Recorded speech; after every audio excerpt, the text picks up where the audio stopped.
Welcome. I'm Jeremy Taylor. I'm your host today. We're joined on the JUXTCast by another luminary from the database community. This week, we're speaking with Lukas Eder. Lukas has been working on the JUOQ project for a number of years. I think the first commits go back to 2009, if I'm not mistaken. And let's start with a little bit of background from yourself, Lukas. Tell us about yourself and your journey here. Hi, Jeremy. So I'm Lucas. I made jOOQ, popular Java persistence library that has been increasingly popular in the ecosystem, also in the Kotlin ecosystem. My background was before I did jOOQ, I was a Java developer for various Swiss companies, and I was mostly doing the SQL stuff in those Java applications, mostly in Oracle. And this is also why jOOQ was created. I was actually solving my own problems at those companies at the time when SQL needed to be dynamic and really complex. And yeah, that's that. Great, and Duke has a few different descriptions I've seen marketed, but how would you describe Duke as yeah, for someone that's never heard of it before? What problem does it solve? So jOOQ is an internal domain-specific language that models the SQL language in Java as an API, as a fluent API. And the goal is that it kind of feels like SQL because it looks exactly like SQL, just with Java methods. And it provides type safety and dynamic SQL to Java developers. So ultimately, a Java developer can write SQL code just as if they were writing PL SQL or some other procedural language, where the SQL language is completely integrated into the language. And this has tons of benefits, like, as I said, type safety, but also the possibility of having dynamic SQL that you can transform at runtime to have multiple complex features like row level security and stuff like that directly implemented in the client. Yeah, and I guess your presence on Twitter and things is what really drew me to looking at yourself and actually Duke more closely. But it was the talk you gave, how modern SQL Wow. databases come up with algorithms that you would never have dreamed of. That was Yeah. what really put me onto you. And part or the thing I took away from that talk was your sort of conviction that SQL is this successful 4GL, fourth generation language, and it's sort of this treasure that we have Yeah. it at all in the software community. And so your entire take with Duke is putting SQL front and center and not hiding it in a way that a lot of other abstractions tend to do. Yeah. I mean, we have to be honest, right? So SQL exists for 50 years, and it's really the most popular language of that sort. A lot of different approaches have been tried, and none of them has replaced SQL so far. And I don't think in the next 50 years that will change. I mean, there's a lot of innovation and a lot of cool stuff going on in alternative languages, but SQL really will stay here and will grow bigger and bigger, the monster that it is already. And I think it's one of those languages, as you said, fourth generation programming languages. There was this dream in the 90s where you can just declare stuff and the algorithm will be written for you by some engine. And ironically, that was one of the takeaways of the talk. Is back then when the dream was conceived, those implementations actually sucked, right? So it was really hard to get SQL to perform. You had to use hints all over the place to help the optimizer find the right plan. And nonetheless, everyone was writing systems with SQL. And today, SQL is a little bit less fashionable, I'd say, with a lot of JavaScript applications being written all over the place. When actually the optimizers now are really really good. So uh, it's really the dream of having this fourth generation programming language where you just declare stuff and you can focus on your business logic in the SQL language and without going into the details of data structures, algorithms, big O notation, etc. You can just focus on the business, and the engine will find out the algorithm for you. So it really works very well today. Yeah, and I agree. It does, in a sense, feel like it's fallen out of fashion. I do at the same time. They see a resurgence in where investment in databases is happening. A lot of the latest modern databases are all embracing SQL. I think the NoSQL period has uh, Yeah, passed finally. I mean, even if you're not a relational database management system, you can still implement the SQL language because it's so ubiquitous and popular, right? So SQL doesn't have to be relational in the end. It has embraced a lot of other concepts like objects and XML and JSON, which aren't entirely foreign to the SQL language. I mean, you can embed them, and it just still makes sense, right?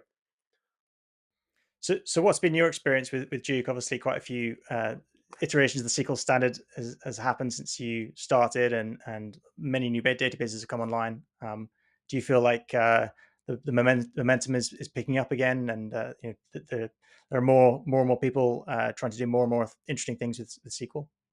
Well, I have a biased view, obviously, because everyone who loves SQL and doesn't mind the internal DSL will eventually come up using jOOQ, right? So there are kinds of, I'd say there are three kinds of target audiences, in at least in the Java ecosystem. There are those who want to avoid SQL, and most of those will use an ORM, even if the ORM is also SQL capable. So the Hibernate developers will always tell you to learn SQL as well, but a lot of users will just use it because it allows them to hide SQL. So there are those people, and then there are those hardcore SQL users who always want to work with the SQL language directly. So in a text-based form, without any intermediate libraries. So for those people, jOOQ won't be the right fit either. But the third part, where they don't really care about the exact SQL syntax, they want to embed the SQL language in jOOQ, and they still want to think in terms of the SQL language. So they want to write joins, etc. They will use jOOQ. So saying I can't really discuss what the market as a whole thinks about the SQL language because I'm very biased, right? So even when I discuss stuff with jOOQ users, they will love jOOQ and they will love SQL at the same time, right? So I don't think anyone who thinks SQL is a mistake will use jOOQ, obviously. So I'm not really sure if I'm qualified to see where the market is going. But in terms of picking up momentum, I'd say there was a time 10 years ago where there are a lot of NoSQL database products that came to the market. And now in the 2020s, I'd say with new database products like Trino or DuckDB and all of these kind of things, there are, I'd say more new products are actual SQL databases, even if they're not necessarily relational. So Trino, I was recently on a Trino podcast. I don't know if you know it. It's a very interesting federated data store where you use SQL to access other database backends, which don't necessarily have to be SQL databases. So you can kind of connect arbitrary databases to Trino. And now DuckDB, which is quite a more recent database product, also embraces this concept that even Postgres also has with the foreign data wrapper feature, where you can embed a different data store in your SQL database and then pretend all of those data objects are SQL tables as well. So I'm kind of seeing more of that as new projects, but um, these things are kind of fad. So in the end, the question is always what do users want and what problems do they solve? So apparently, data federation is a new thing that really needs to be solved if so many vendors start embracing it. But to me, as a jOOQ developer, it doesn't really matter as long as these platforms support some sort of SQL language. jOOQ will support it as well. So And I suppose a big thing that wasn't part of SQL when you started jOOQ was all the extensive support for JSON. And I know that's a popular no, that request wasn't on your there issue yet. backlog. So the JSON support was actually more recent than jOOQ. So Postgres had a very old implementation, but all the others, especially since Oracle standardized it mostly Oracle did that work. Now it's getting more widespread, but in the beginning of jOOQ, it wasn't there yet, actually. And do you think that sort of the rise of JSON-B columns has sort of proven jOOQ's philosophy out, or is there some sort of clash there in the fact that it sort of defers types to other Yeah. schema mechanisms? Yeah, I mean, there it was always possible to have non-structured data in SQL database. You could just store anything in a blob, right? So if you don't know what your data is, like a PDF or whatever, you can store it still in a SQL database. And in the 90s, with the XML hype, the early 2000s, and the object hype, so this was kind of history repeating, right? So SQL databases also integrated objects in terms of object relational extensions. Mostly Oracle, Informix, and also a little bit Postgres did these things. And the same thing happened with XML. XML wasn't as popular, but you can embed these different data structures in SQL without any problems. And now with JSON, it's not really different. I mean, it happened later, and it happened probably in parts as a response to MongoDB, which had a monopoly on JSON at the beginning, at least in the database ecosystem. But it doesn't look like a foreign concept to have a JSON column if you don't want to normalize everything. If you have some log data or some unstructured data, you can just plop it in there, and if the database supports some sort of processing of it, all the better, right? Yeah, yeah, for sure. I think the success of SQL hinges on sort of adopting all the other paradigms, and Yeah, yeah, you're right. Absolutely, definitely. JSON is just a simpler XML, if anything. I mean, I Um, don't know if you've seen the most recent developments in the most recent SQL standard, but now we have property graph queries as well. So even the Neo4j folks were involved with that, and it's really very exciting because I always loved their Cypher query language. It's very well thought out, and it looks kind of like SQL inspired, but it solves some syntactic problems and it is very well adapted to graphs. And now the SQL language also has a graph extension, which will eventually go into the implementation. So Oracle already has most of it, Oracle 23 AI, and I would imagine Postgres will soon also offer something in this space, which is very exciting, right? So graphs is a graph is just a different representation of the same data that relational data also can represent. So ultimately, from a very logic perspective, it doesn't matter if you represent your data in relational or graph models. It mostly has implementation consequences like performance and these kind of things. But from a logic perspective, it's two sides of the same coin. And unifying that in a bigger SQL language is very exciting in my opinion. Also very yeah, complex, of course. I definitely agree. Yeah, so the six normal form approach to things is enticing, and as more sophisticated join algorithms come online, I think we'll see more and more engines adopt graph The sixth patterns. normal form. The six normal form, yeah. Have you Well, if you, written applications that used it? well, not with Very SQL, and rare. that actually sort of my own journey into databases was like um, rejection of anything less than six normal form. So I sort of got excited by that as a modeling concept, but in reality, of course, the performance of more classic table structures is usually better, and unless you go down the advanced database research route, which I think is still up in the air. So that's all good, and you're interested in things in like there's Neo4j inspired Cypher property graph queries in SQL. As things keep getting added to SQL and the number of engines keep increasing, how do you find working on jOOQ? Because you're a solo entrepreneur essentially, right? You're a full Yeah, time one man band on jOOQ, and you've yeah. got like a big support workload, and you know doing your own No, product roadmap. How do you find that? well, there are two questions here. So the support workload is very small because I proactively answer all the questions on Stack Overflow, for example, to be sure that all the answers are authoritative. This is very important to me. That anywhere, if you have a question, it's well phrased, like you have to on Stack Overflow, because otherwise it's closed. So I can answer it very thoroughly, and then from then on, everyone who Googles it will find my answer, and they won't ask the same question again. So this really helps keeping the support effort low, which is not jOOQ's business. So jOOQ is dual licensed, and the money comes from licenses, not from support. So I chose this path because personally I find it more honest. If you want to make money with support, you have to kind of ship less good product that people don't really understand themselves, so they have to buy your support. That's my opinion. And with licenses, you have to sell a very good product because people have to buy the product, right? So they make a business decision to buy your product only because it's good. So if you want to make money with licenses, in my opinion, then the support business case should be secondary. And I really try to keep efforts at the lowest, so I can focus more on developing stuff. And now the other question you had, how to keep up with all these developments. I mean, property graphs are very new, so I can still observe what happens in this space. Another innovation from Oracle was recently was pattern matching over tables.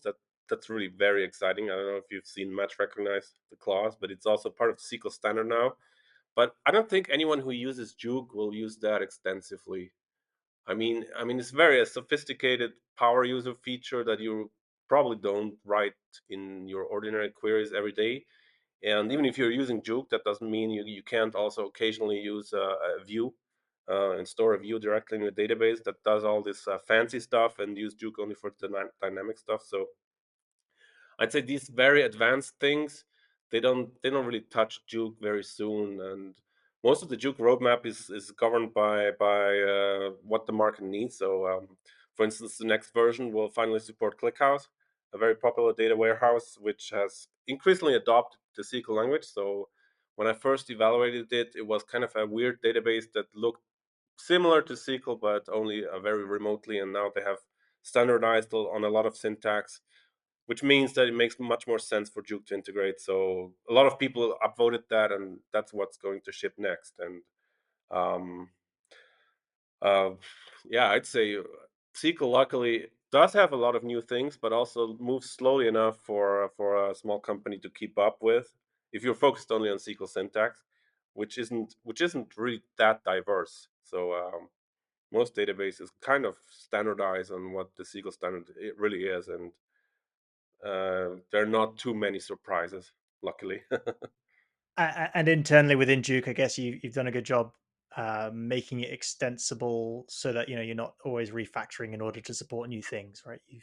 Yeah, You've well, I can tell you, for instance, well, ClickHouse was kind of new, but for instance, recently I supported DuckDB as well in jOOQ 2.19, and DuckDB stole so many syntaxes from Postgres or SQLite or other popular database products that I could just say, okay, in this case, this syntax that was already supported by jOOQ is also supported for DuckDB, so it worked out of the box.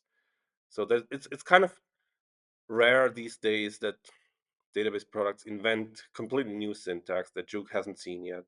So jOOQ supports more than 30 dialects now, and they all copy from each other. So maybe they copied this feature from Postgres and the other feature from Oracle or whatever, but in the end, in jOOQ, inside of jOOQ is usually just a bunch of flags. Oh, that's really impressive. I'm guessing it wasn't always like that previously. You've gone through a few refactorings. Yeah. Previous in the early days, I was very naive, coming from Oracle, which has its own very weird syntax at sometimes. But I discovered so many weird, even more weird syntaxes over the time. So yeah, all the assumptions that you have about SQL language are always wrong. Someone does something weird. Well, for all its flaws, say SQL certainly has delivered a lot of value for people over the years. But Yes, of course. yeah, but part of the reason I think people move away from it for different reasons. I think there is like a cohort of developers, younger developers, who are sort of like they just don't want to learn another language. They just want to learn JavaScript and do everything through JavaScript. But you also have say data analysts who are reaching for Python and trying to do everything with data frames and things. And we see DuckDB is like uh, largely successful because it's saying, hey, no, you can use SQL in this analytics space. But are there like particular things along that what's happened over the last 10 years that you sort of think is people are like not discovering the right things because of reason XYZ? Maybe it's MongoDB's marketing was too good, or pandas was just too efficient. Like what negative trends have you observed that we possibly have misstepped as a community? I don't know. I mean, I've really been focusing so much on people who already like SQL. In the early days of making jOOQ, I was going to conferences and tried to market SQL as a language itself, also in order to not always talk about jOOQ. So to have kind of secondary marketing effects of people, oh, if SQL is that good, maybe we should look at jOOQ as well. But that's a lot of effort, and also, even if I can convince people that SQL is a good thing, that doesn't automatically mean they will use jOOQ. So in the end, I kind of focused now more on the market that already appreciates SQL, and leave the content marketing for the SQL language itself to others. I mean, all the database folks, for instance, Oracle, are very much invested in going to conferences and talking about SQL products and SQL features as well. So I'm not really seeing as much where the market is heading outside of the SQL ecosystem anymore as I used to in the past. I mean, when I did this talk that you mentioned, This was also addressed at Java developers mostly who simply don't realize that SQL exists. So they have been used to using Spring all the time, and Spring data and these APIs. They also have a different mindset. So Spring Data was designed with DDD in mind. And if you're a DDD aficionado, probably you will love Spring Data and all of its variants. But I don't think people actually use Spring Data for DDD reasons. They just use it because the simple cases are very simple to achieve, right? So you have your JPA annotated entities. You can navigate them. You can write finder methods and then write your n+1 loops, irrespective of whether this n+1 problem happens in JPA or in your own code. And I just showed them this is extremely stupid. You're doing joins in your client code, right? So if you just knew that join existed as an operator in your SQL database, you could probably speed up your application by a factor 100. And I just tried to tell this fact to a lot of folks who might have never thought about it, right? So because they've never seen anything other than Spring Boot, and they've done everything with Spring Boot and never questioned what happens behind the scenes, and they didn't realize what the databases were capable of. And so in the past, I used to do this kind of marketing, but it's a lot of work, and it didn't help me advance jOOQ at all. And I think if I focus more on the jOOQ target audience who already knows this stuff, they want an expert tool. They want the tool that is exactly for them. I will get more revenue. I will get more users this way than if I help the database folks with their marketing. They're already doing it anyway. So unfortunately, I can't answer your question anymore regarding what happens today. I've been a bit out of the loop, especially with JavaScript folks. Although I've seen in the JavaScript ecosystem, there are also similar SQL libraries. I think they're called Kizily or something like that. SQL builders like jOOQ, and with TypeScript, you can do even more miracles than jOOQ. So TypeScript has a very weird type system that allows for type checking queries in a much more efficient way than jOOQ can ever do in Java. But I don't know. I didn't check it out in terms of feature scope, but I think SQL folks exist in all the languages, even Python or PHP. People who like SQL, people who think in terms of SQL, and there's always people who don't like it. So I don't know if they can really be convinced. It's not just a fad. It's also a mindset, I think. So I don't know if it's a generational problem or not. Yeah, I think in order to really appreciate it, you have to have gone through the pains of not using it and realizing the performance gains you're leaving on the table by embracing it. Um, Yeah, that's one thing. I mean, performance can force you to do this, but if you never think declaratively, if you always want to write imperative programs where you do this and then you do this, you will never appreciate SQL really, or you never understand SQL if you don't want to know it. Even functional programming, it's been on the rise a little bit, but I don't think it will be the mainstream approach to programming all over the world in all languages because it's just a different way of thinking about programs where you kind of delay all the side effects until you actually have to do them, and then you have to work a lot more with recursion, which is already a different concept. And with SQL, it's even worse. You don't even think about algorithms at all. So you just declare everything, and it's not for everyone, I think. well, yeah, and it's definitely not for every problem either. I suppose it's fair to say Yeah, yeah, of course. there are limits to database optimization. Yes.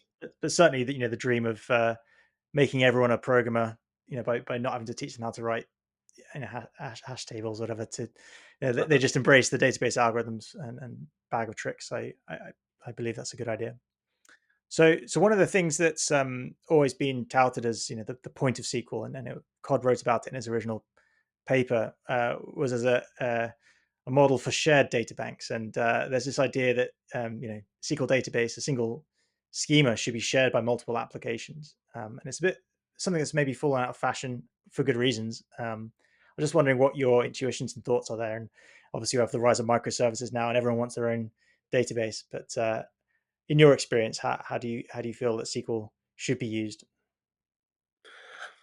Well, Cod was very visionary. Luckily, SQL had him in the beginning. He had a lot of good ideas. I mean, I always quote Cod's 12 rules as well. So I'm sure you're aware of those. And they're one of the visionary parts in COTS 12 rules is that everything has to go through this one language. He didn't mention SQL explicitly, but there should be a data interaction language that does everything. So you don't just query the database, you also manage it. You also create tables, you drop tables with that same language. And you should never have the need to bypass that language. Even if you do meta queries, that was also part of COTS rules. So when you want to query the information schema where all the tables are described, you also use the SQL language. And that's not even strictly related to relational databases. A lot of other database management systems have embraced this paradigm as well, where you have only one way of thinking about the system, so and interacting with it. You can always have lower level access, of course, for performance reasons, but you should never be forced to use it. And I think one thing, it wasn't the only thing that went out of fashion, but one thing, as you said, where you have one database and multiple clients connecting to it, that was in a time where the server was very expensive and you had one huge mainframe, and you could only actually have one database there. You couldn't have multiple ones. It would have been too expensive, and clients would probably be more simple terminals that accessed the huge server. And each terminal application had their own use cases and different kinds of users. So it was an architecture at the time that was driven probably mostly by costs. And we've had this oscillate back and forth between client and server all the time, right? So we had the era in the 90s where object orientation became popular because of operating systems like Windows, which popularized window management systems where everything it was an object. So a window is an object, a form is an object, everything is an object, and suddenly everything moved to the client, where you had more logic in the client. And then it went back to the server with Java, not only Java, but also with Java, where you had huge application servers, popularized by Java Enterprise Edition vendors like BIA at the time with WebLogic and IBM with WebSphere, etc. So um, it went back and forth. Now it goes back to the client with JavaScript. And I'm not even sure if we're still in this movement where we are on the client. Probably we're going back to the server again with server-side rendering. And it always goes back and forth. And the question is, which architecture is the best for one system? I don't think there's a best way. It's just there's a lot of fashionable things that is being done. There's a lot of cost structures, right? So if you have everything on the server because the cloud was so popular, but now everyone realizes Amazon is ripping everyone off, and maybe what DHH's recent tweet storm about doing everything in-house again will maybe help people rethink their architecture, move everything in-house and on their own servers again, where maybe the architecture changes again. So I don't really think there's a best way, but I used to work with a system where the database was also the single source of truth and multiple clients were attached to it. And it does have a lot of elegant features, right? So you only had one server that you have to scale vertically, not horizontally. So we used Oracle there, and you could always just add more RAM, and it would scale forever with tons of users. And it's very elegant to have only one single server where everyone connects to. And if that server is SQL capable, all the better, right? So I've never worked in a microservices system. I can't really comment on how that works and why you should do it. I would imagine it's very messy, but I don't have actual production experience with that. That makes sense, and I think a lot of what you said is absolutely true. Cost is the biggest driver in most decisions at scale, and mature applications and systems. And what we've observed, I think, over the last 10 years is this move to cloud data warehouses, and let's just maybe try and integrate all these different applications through a single big warehouse or data lake even. Whereas, maybe in a few years with DHH is right, we'll all be running tiny little SQLite databases on object storage or maybe Yeah, even locally maybe. on Yeah. disk and integrating it through foreign data wrappers. It does seem hard to predict.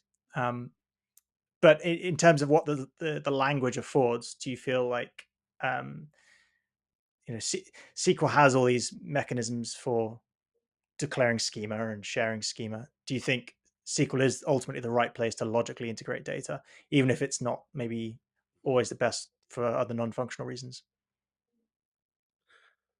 I would never say always to anything. I mean, in our system back in the day when I used to do the e-banking system with Oracle, we used to do that, and we had database links between Oracle instances, and we used Oracle Advanced Queuing to communicate between systems. So even if it wasn't about SQL, we used Oracle as a transactional queue store to communicate between systems, and it was very well integrated. But I can definitely see that it's not the perfect solution for other systems, obviously, because I mean, I live in Switzerland. Switzerland is a small country, so every company in Switzerland typically has at most 8 million customers, right?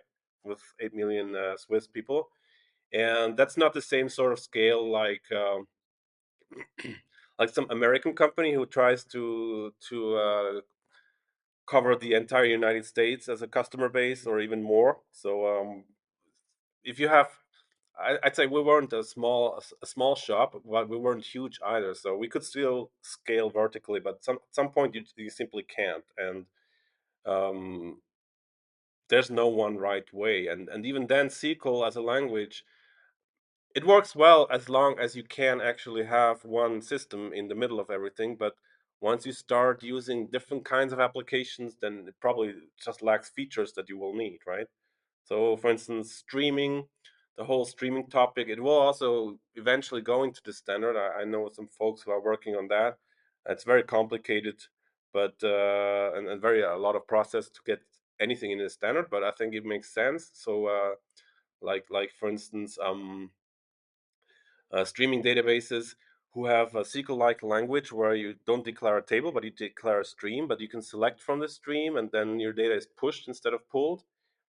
It's kind of elegant. It probably has tons of edge cases where you have to think about, does the SQL language work out of the box, or for instance, what does it mean to join two streams? Or where do you block, or do you block at all? Can you somehow magically make one stream drive the other stream, and then there are a lot of details that have to be sorted out, but I think the whole model really makes sense.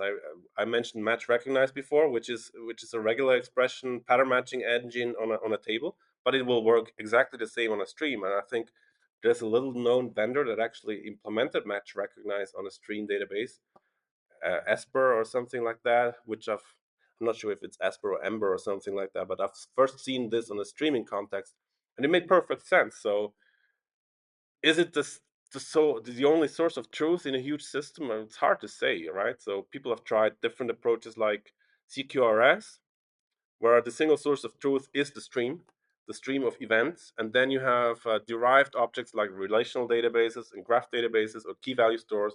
But the single source of truth that drives all these other derived data stores was the stream, and it turned out to be very messy as well, to very hard to reason about how to do this, and had a lot of caveats like how do you ever delete anything from such a stream, right? So if you have GDPR and regulations where you have to be able to delete stuff, it's much harder. And I guess we'll talk about your favorite topic afterwards, and if six normal form is a topic, or temporal databases,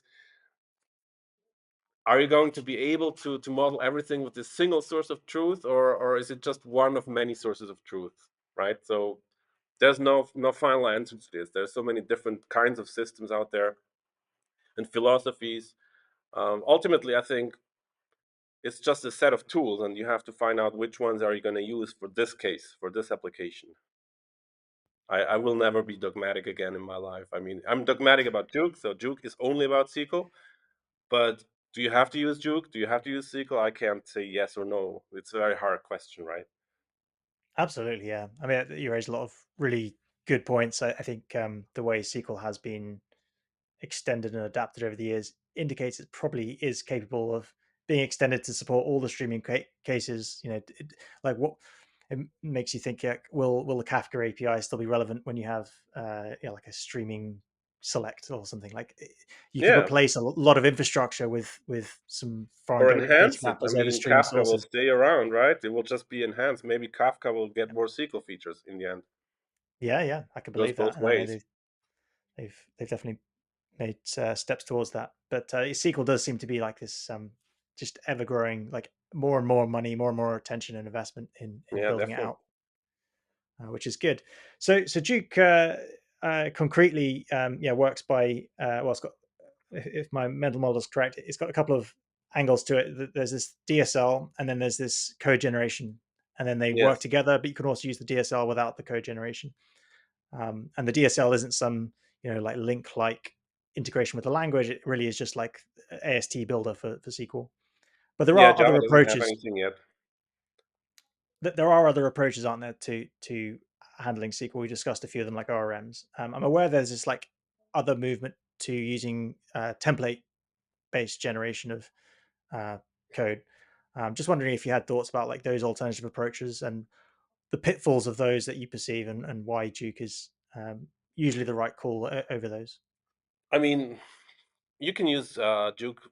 jOOQ has a templating engine, so you can use jOOQ to write plain SQL. So in the actual SQL language with text, and for those parts which are dynamic, you can use the internal supported templating feature. It's not advertised as much because it's not really. I mean, jOOQ has about 99% features which aren't templating, and then there's also templating, which was it was very easy to add to jOOQ.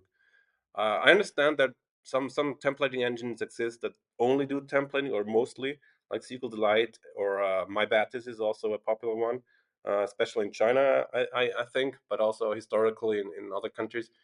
And the point there is that you can copy paste from your SQL editor. So maybe you use dbeaver or whatever, or MySQL Workbench, and you want to try out your SQL statement directly in the database. And then once it works, you copy it inside of your code, and it's the same string. So you can reuse what you know that works. There's the trade off. I mean, if you do it this way, you have once had type safety in the editor, and now you're losing that inside of the templating engine, at least to some extent. And it's not dynamic anymore. So there's a trade off where you, compared to jOOQ, lose these two features, but at least you can copy back and forth between your application and the SQL engine. So this is definitely not the case with jOOQ, where you have to rewrite the SQL statement entirely in Java, and that's also why some people don't like it, or other query builders. But jOOQ always has the premise that there's no one way to do things. So as I said, there's a templating engine in jOOQ for whenever jOOQ doesn't support a language feature. So as I said, match recognize, or even something simpler, some built-in function that is not supported yet, you're going to use a template in jOOQ, and then add support for that yourself. It's very easy. Or you can use views. Honestly, never understood why views are so underused. Views are a wonderful feature, and all of the databases support them. You can store your SQL queries and call them, give them a name, and then use the name instead of the SQL query, and it's just like a table. And it helps you build libraries inside of the database for reuse. You can write complex joins, and you write them only once, and then you reuse the join tree every time. So for instance, if you have a customer, and then the customer has an address, country, city, country, and all of these joins, they're very boring to write. You don't have to rewrite them all the time with a view. And you can have part view, part dynamic queries in jOOQ. There's no really right way of using jOOQ. So in the end, I think the important part for jOOQ is really just to enable you to write SQL in any way you want.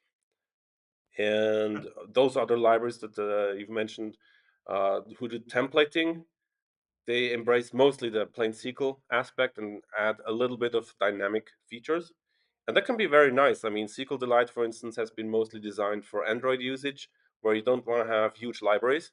And SQLite, I gather, is a very small library that doesn't really do many things. It's a small wrapper on top of SQLite, I think. And then they added support for some other databases back in JDBC, but it doesn't really do much. It's very simple, and if you don't want to have a big footprint and just have a couple of SQL queries, and you can generate API for the query, that's a very good approach. I really like that. That's I very, mean, jOOQ yeah, is kind of big for Android development, I think, as a library. Some people yeah. I mean, use it, but for end users, it's probably not the right choice. I've seen anecdotally people talk about using jOOQ with databases containing many thousands of tables, store Yeah, procedures with yeah, hundreds of lines and things. It definitely that's more the scales to a target different audience level. here. Yeah. So, I mean, the code generation that you mentioned, this is really part of jOOQ as well. So you have this huge database, and it has thousands of tables, thousands of store procedures, and you want to have Java objects for these. And every time you refactor your schema, you want to have your Java code break, because you want to see the impact of your database schema refactoring, and this is perfect with the code generator. You could use jOOQ without code generation, but I always recommend that code generation is being used unless your schema is dynamic. Then of course you can't. Which is maybe a good segue just to plug sort of what we're doing a little bit with XTDB, which is at a foundational level is actually schemaless. Although we have been working recently to add like information schema and PG catalog. So once you put data in, it like locks down the schema and it can return that. But the other thing we're doing with XTDB is this baseline sort of general universal support for temporal tables. And uh, well, we've taken the SQL 2011 system time and application time versioning and made it like uh, opt out, I guess, or it will be opt out. But basically, all of the tables by default are fully versioned, and this allows you to treat the database slightly differently to a normal database. You don't have to in advance think about soft deletes or anything like that. It's like you can just rely on that history mechanism. Um, but we, in the course of doing this, have sort of tweaked a little bit of the syntax, and it's really nice to think that you could take jOOQ and not have to worry about upfront. Does jOOQ support XTDB's dialect, right? So someone can come along and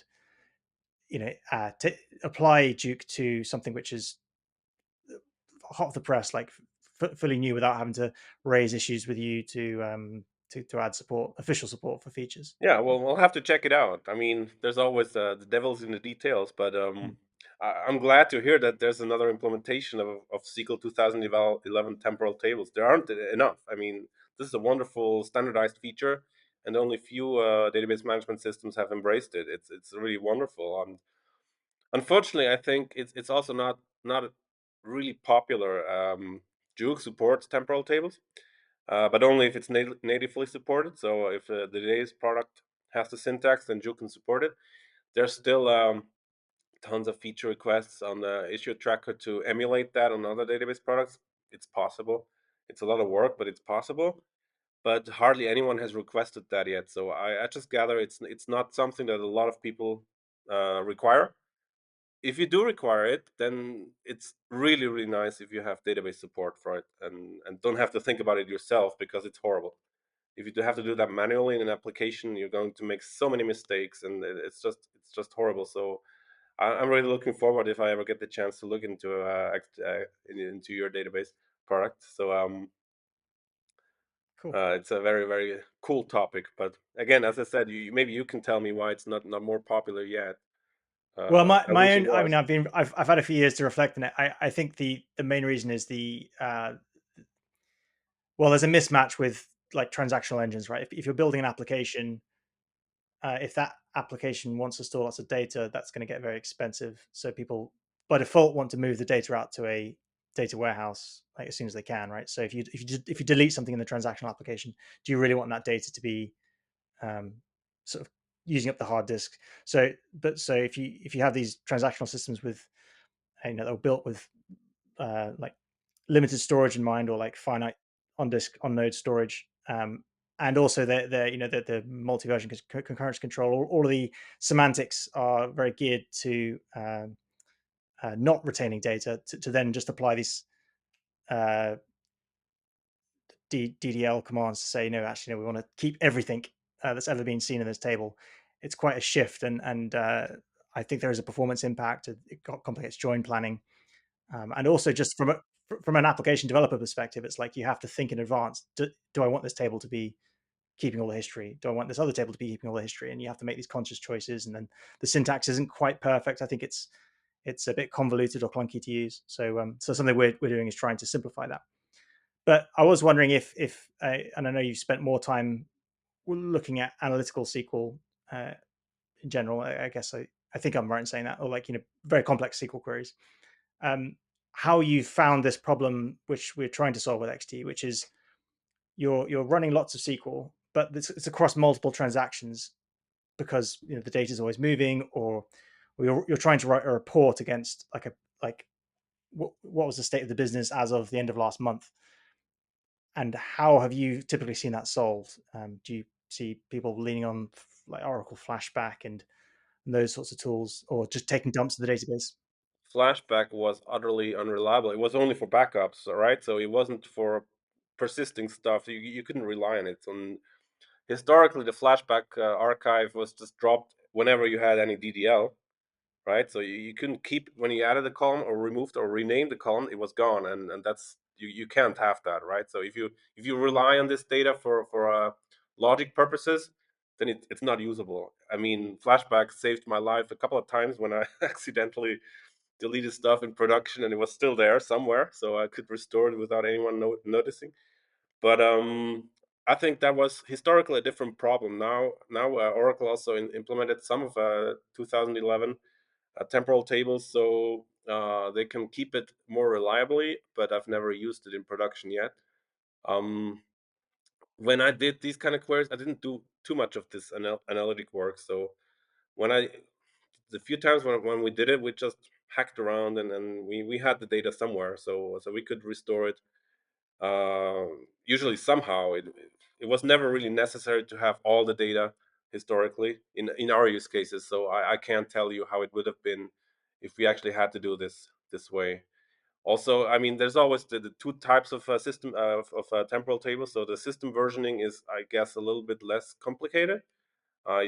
Most implementations just have some sort of archive table where you just use different storage type. It's allowed to be slower, so you can use an HDD for that because you hardly ever query it. So you just have to have it for the case that you do need it. But business versioning, I think, is a lot harder to think about and reason about. And uh, I think it's just well, the system versioning is fancy backup, right? But the business versioning is already so complex that a lot of systems don't think about an entity having a temporal value, right? So if you're a fan of six normal form, then everything automatically is versioned because of the design of the database. Or you can easily make it so. But if you're not in six normal form, to think about an application in terms of you have a history of every attribute and to change the attribute and you want to design your schema in only third normal form this way, it gets very hairy and complicated immediately, right? And you have to think of all the transitions of data and all the updates you make to it and what does that mean in a temporal context. And I think most developers just avoid it if they don't have to for a business reason, right? So it would be great if the storage topic is solved. It would be great to have because it's more correct. But do you actually need this correctness, right? So a lot of databases are not even in second normal form, so they're just piles of garbage, and they can still write systems with that. So the reality is that normalization isn't being practiced as much as it should be. So so I'd say I have not yet encountered a system that actually embraced this paradigm. Although, I mean, I think it's also a matter of how hard it is to implement. And if a vendor offers a solution that makes it easy out of the box, then I'm positive that more systems would do it because more systems would love to do it. It's just really, really hard, even with the syntax.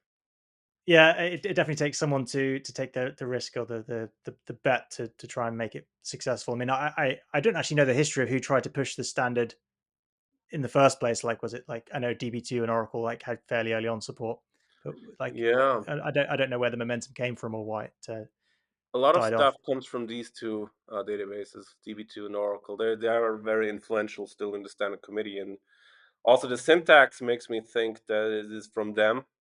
It reminds me a lot of Flashback query. So Flashback has just a slightly different syntax. Almost looks the same. I couldn't tell you either. I don't know this one. That's cool.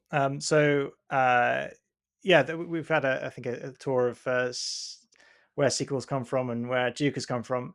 Where do you think things will be in 5 years? You know, we see a lot of discussion about LLMs generating SQL these days, and yeah, Yeah, what will be your risky predictions for the next few years? it's very hard to predict what LLMs will do with SQL. I mean, everyone is still putting. AI on everything. So I think we're still in a hype phase where stupid things are being done, like putting it in every operating system and device, even if no one asks for it. But LLMs have so many great applications, like as you said, turning text into queries will probably help a lot of non-programming folks write queries. I mean, teaching people select from where is also possibly non-technical environments, but joins are very hard to understand if you don't have somehow of a technical background. Even if you do have a technical background, to understand the concept of a Cartesian product, which is underlying a join, and then you have a left join, which is even more than that. You have a Cartesian product and a union combined in one operation, and you kind of have to conceive what this is. And if you have a SQL translator from natural language to SQL, I can see a lot of great applications for that. Of course, it's very hard to be sure that the results are correct. It's hard with SQL as well, but if you have these LLMs that hallucinate stuff, I guess it would be harder. But for a lot of data, I mean, I've recently discussed with a former colleague this topic. He's looking into analyzing CSV files with LLMs, and those are not structured at all, right? So that's just a pile of log data or whatever, and he doesn't even have to know the structure, and he can derive some knowledge from it with LLMs, which is impossible in a reasonable amount of time if you had to normalize stuff and design schemas from data that you don't even know, and then you start writing queries and you realize, okay, that my normalization is wrong. I misunderstood the data. And if with LLMs you can probably just skip the schema design step in a lot of analytics systems, right? So at least for discovery. I don't know if you want to build a production system based on LLMs, but in the discovery phase where you don't know anything yet and you're analyzing data, you don't have to do all the tedious work of putting the data into some format and then writing queries and do iterations on this, right? So I Yeah, think and this even better solves the problem than graph databases. Graph databases also try to attempt solving data structuring in a more natural way, where because the real world data is usually not normalized, it's more like a graph where you have connected nodes, and they try to solve it this way. But if you can even skip alternative models like graphs and just use natural language, it's very compelling, right? For these cases, yeah, I agree hard to that the say where it goes, analytics, huh? yeah, it will be interesting. The analytics cases certainly are more tangible. They feel more close. I mean, the thought of like having a ask an LLM to produce an app with a correct transactional schema seems a bit far off. Yeah, Uh, that's probably not going to happen.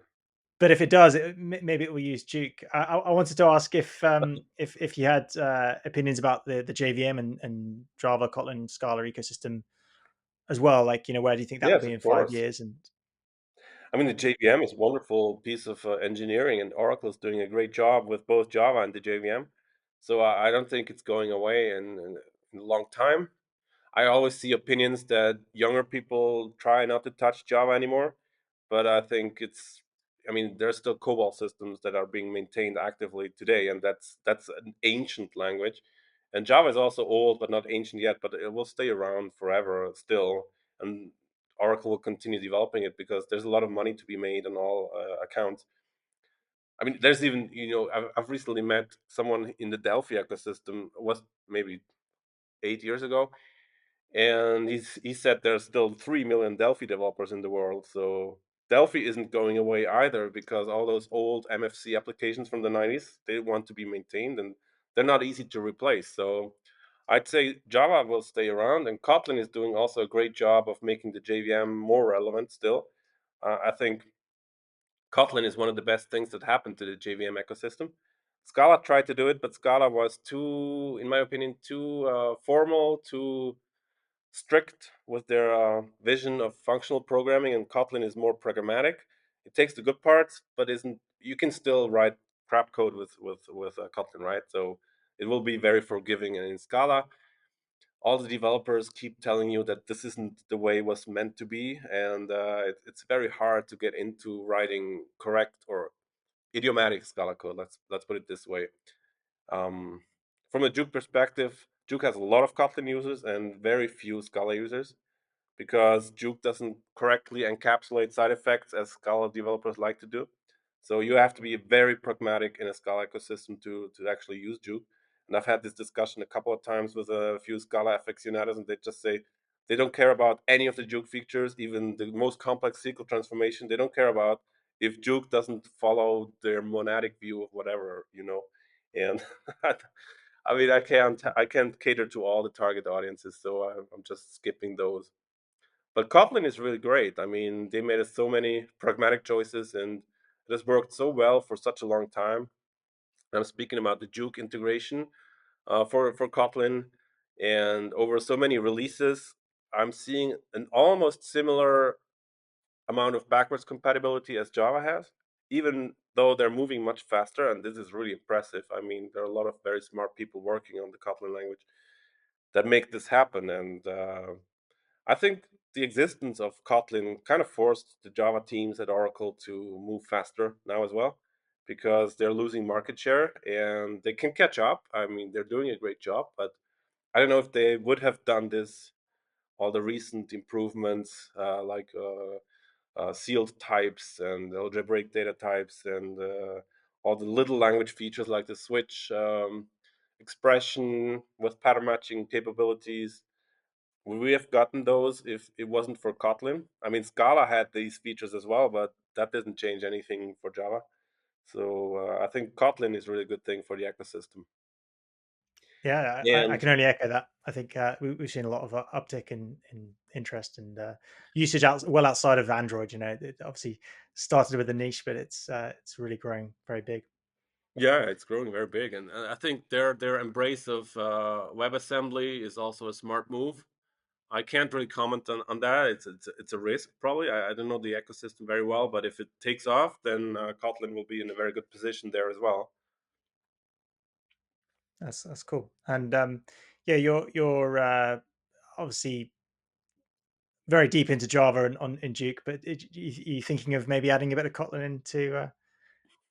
Duke has a Kotlin extension module, so where it makes sense, for instance, with operator overloading, or Kotlin has the capability that I wish Java had for a long time, extension functions, which make the jOOQ API much more lean in for Kotlin users. So instead of having several wrappers around the jOOQ object to transform the jOOQ result into some data structure, which takes maybe 3 steps in Java. In Kotlin, you can just add one method that matches only this signature. It doesn't compile otherwise, and it's just much more lean. And you can do everything you can in Kotlin with extension functions in Java as well with static functions, but then you have the inverse syntax, right? And no IDE auto completion, and it's just not the same thing for a developer. So the fact that you can chain methods one after the other is very much what a developer does when they think. So they have this object, and then now once they constructed the object, they want to do some operation on the object, and then the next operation. And with a static method, you have to go to the beginning again, right? And then wrap everything in parentheses, and it looks ugly, and it doesn't feel like the flow of developing. And I mean, object orientation solved this as well with instance methods, but instance methods aren't really powerful in terms of generics. So if you want to capture data types with generic type variables, you have to use a static function in Java or in Kotlin. And in Kotlin, they're just extension functions. So you can pretend you're doing object orientation, but it's not. And so I think the more I investigate, the more I will add features on these Kotlin extension modules where users have more convenience, and I think that's a really good thing. That's great. It's And you're not not they're not game changing features, but I really like the Kotlin integration of jOOQ. It's That's really good to hear. Like, yeah, something new came along, and jOOQ's better off for it. Uh, yeah, because I think for a long time the Java ecosystem just seemed quite stagnant. I mean, certainly, yeah, that's why I think Scala and even Clojure I think were exciting at the time. And Kotlin yeah, has Closure succeeded. is. I haven't heard from Closure anymore for a long time. What happened to Closure? You would love the. You probably love their Datomic database, no? Yeah, yeah. Well, I mean, so JUXT is really a closure company, right? So Okay. Are you we doing closure? yeah, yeah. So I came to I guess my the closure is pivotal to my own personal journey in programming and thinking about data. So yeah, like that datomic model of the world was really inspiring to me, and so what made me almost skip over SQL. Like I didn't spend as much time on SQL because of Rich Hickey's views on how data and time and information should be organized. So yeah, what we're doing with XCDB is like trying to take some of these closure ideas and bring them into the masses through SQL. That's the vision. Um, but yeah, just conscious we should probably wrap up. But yeah, I was just wondering if you had anything else to plug or hopes or ambitions for yeah the next few months that you'd like to mention. Well, I can only plug jOOQ. I mean, jOOQ is for anyone who loves SQL, the best thing there is, right? But I Fantastic. think if your audience has already made the 1 hour talk we've had, will be convinced that jOOQ is great for them. Um, I really hope that more cool things like we've discussed will go into SQL, and new database products like DuckDB and Trino that I mentioned. They have new ideas, they have new approaches, and I love the little stuff also that is being happening in the ecosystem with new players. Like Oracle is doing a lot of big fancy stuff, but the little stuff is coming from other vendors. Mostly, also Postgres is very innovative, has been for a long time, and it's a very exciting ecosystem to be in. And I don't think it will get less exciting in the next years. It's only getting better. So I'm looking forward to whatever happens in the next 5 years. Yeah, yeah, definitely things seem to pick up speed over time. So I'm But hoping to see your folks' temporal database pick up momentum as well.